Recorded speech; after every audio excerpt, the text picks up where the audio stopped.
Alright, so this is another Apple video about the iPhone 6s and the 6s Plus. And what is this? Basically, there's the new iPhone 6s has been rumored to be thicker because it's going to have a Force Touch screen or a bigger battery, but we've actually heard that rumors that may be smaller than the 6, and I hope not.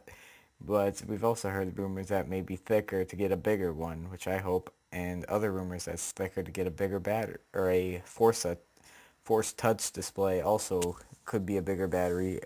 There's also rumor that could be bigger or smaller battery with a Force Touch screen. And honestly, I hope it's not a smaller battery. I don't care how much optimization you do. I just want a bigger battery in there. It's I know Apple optimizes their software, but still, I would rather just have a bigger battery. Another thing is, this is a video about the iPhone 6s being thicker than the iPhone 6. And am I mad about this? No, not really. I'm actually kind of happy. I know everyone's going to say Steve Jobs wouldn't have allowed this, which they probably wouldn't. Steve Jobs will probably, the bending shit, none of that will probably happen if he was still around. I wish he still was, but still. It's actually 2 millimeters thicker than the previous one. It's starting at 138.19 millimeters and 67.68 millimeters wide, and that's what these ones are. And the last one was 138.1 millimeters and tall and 67.0 millimeters wide. This is actually quite a bit. This is about point. This is not that much bigger. You're probably not going to know.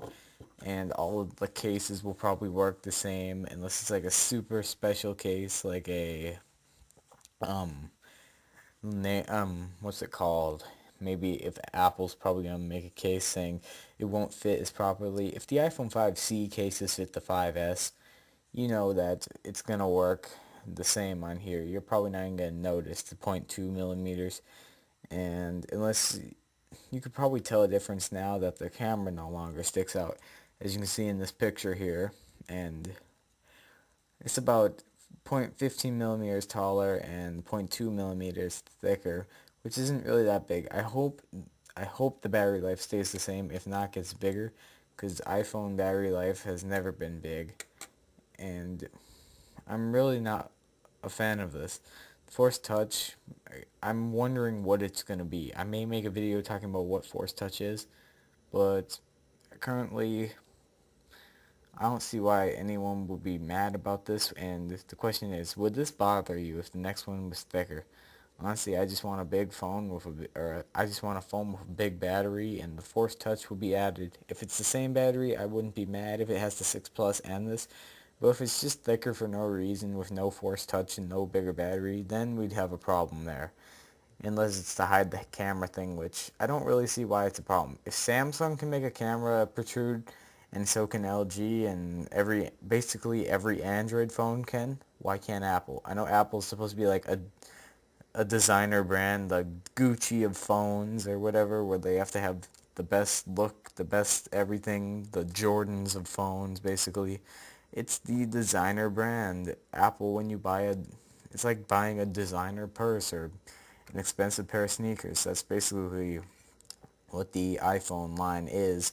And considering people want their phones to be the best looking these days, that's probably why they're trying to hide the camera bump. And for the 7, if they get rid of the lines on the back, like everyone complained about, I never had a problem with them because I'd just buy a case if I had that phone.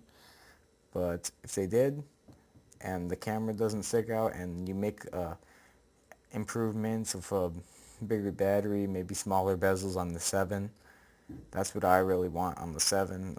And maybe later on I'll talk about that more, but for now with the 6S, I think this would be a reasonable step forward for Apple to do. So what do you think of this? That's all I really have to say, and bye.